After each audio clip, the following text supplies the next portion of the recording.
All right, guys, what's going on? Big Uncle Shredneck here. All right, so today we're trying to keep this pretty short, simple, nice and sweet. I'm gonna go into the reasons why I chose to gain weight as an endurance athlete. Now, I think pretty safe to assume, and you would be correct in this, carrying an excess amount of weight as an endurance athlete is counterintuitive. It's not something you want to do. Having to carry sorry, adjusting this phone here. Having to carry too much weight just kind of goes against the laws of physics. Now, the reason I did it more for speed and power purposes. So I've mentioned briefly in other videos my background. I started endurance training in 2016. I was an athlete playing one sport for over 20 years. So a lot of training.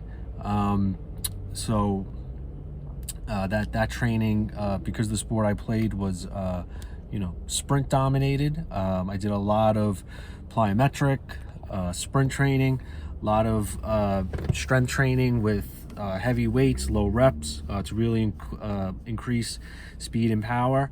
And on top of that, genetically predisposed to being someone who's shorter, stockier, thicker, more muscular.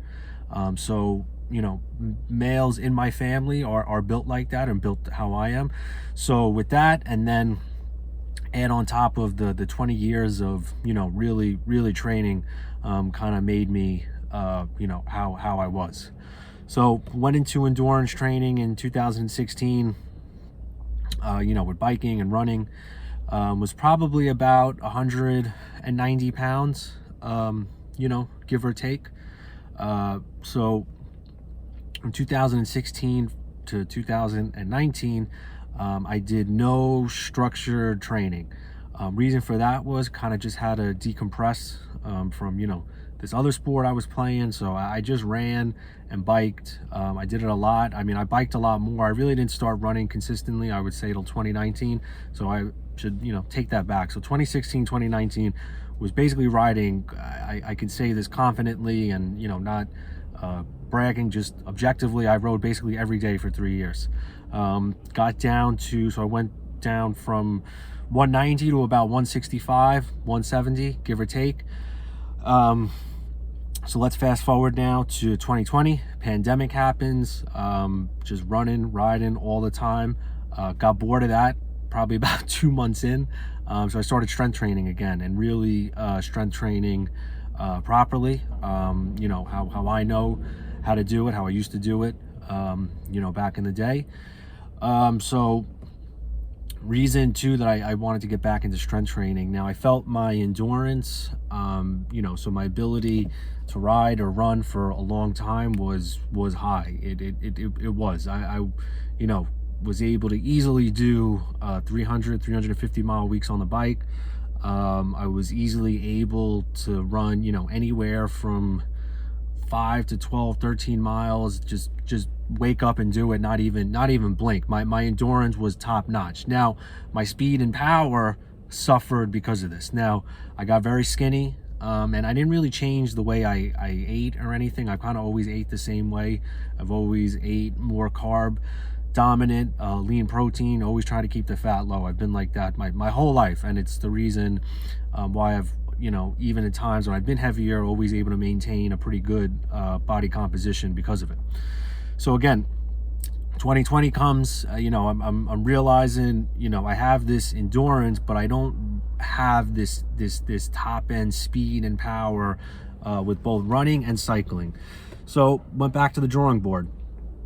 I still rode and ran a lot, but again, started to incorporate a lot more plyometric exercises, a lot more heavier lifting for lower reps, and a lot more interval training with on the bike and running.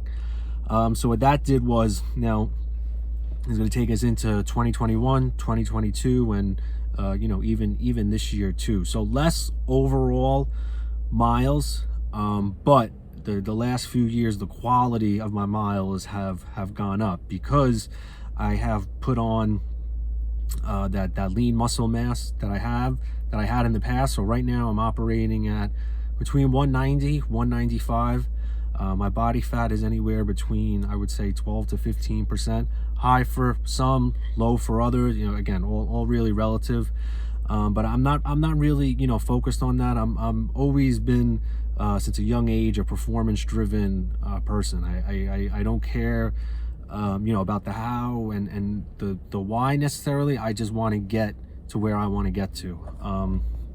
So I made that decision again in 2020 to really start focusing, you know, less on just these big, you know, slow state endurance sessions, and really get back to, you know, more sprint, interval, power type training. And, you know, again, too, I didn't really eat more the last few years. Again, my diet's, you know, been constant. I would say the last 10 years, it's pretty much been, you know, the same. You know, more carbs now because I'm an endurance athlete, but everything else pretty much stayed the same. So the things I've seen in that, the things I've seen that really, you know, have benefited me now being at a heavier weight, my speed and power in both running and cycling is gone up exponentially. You know, before, like I said, when I was in that 165, 170 range, I had trouble, you know, breaking a 7-minute mile. Again, I had the endurance, but to really get that extra power, you know, stuff like that, you know, I should say, well, did break, you know, I probably did break the 7-minute, but, you know, it was like in the 640s, you know, so just breaking it. Again, I was able to do that, but I didn't have that top end, that speed and that power. I didn't have that ability to push myself later on in a run or biking session. You know, I lost that ability. I had it years ago in the sport I was playing, but I lost it. And I really wanted, too much sun, I really wanted to get back to that. And I knew I had to, you know, get back to more power, speed training, more interval style training, and that just really took everything to a new level. So the last time I tested my 1 mile, I was at 5:42. My cycling sprinting has gone up through the roof compared to what it was. You know, I'm noticeably more muscular, more thicker, just more stockier. My body fat, I would say right now, is pretty much in that 12 to 15 range.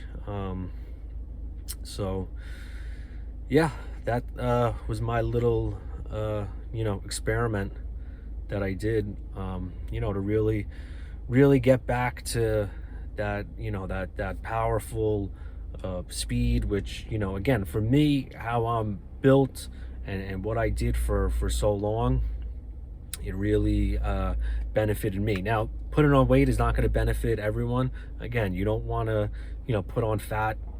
You don't want to eat extra fat. You don't want to eat too much extra food that, you know, is not going to really equate to better performance. But I would say plyometric training, heavier weights, lower reps, and intervals are really probably the three things that are going to take your top end running, top end cycling, speed and power to a new level. And if you're a little heavier, so be it. I wouldn't focus so much on the weight. I know cycling, running is so weight weenie dominated. Everyone wants to be skinny, but that doesn't always necessarily equal better performance.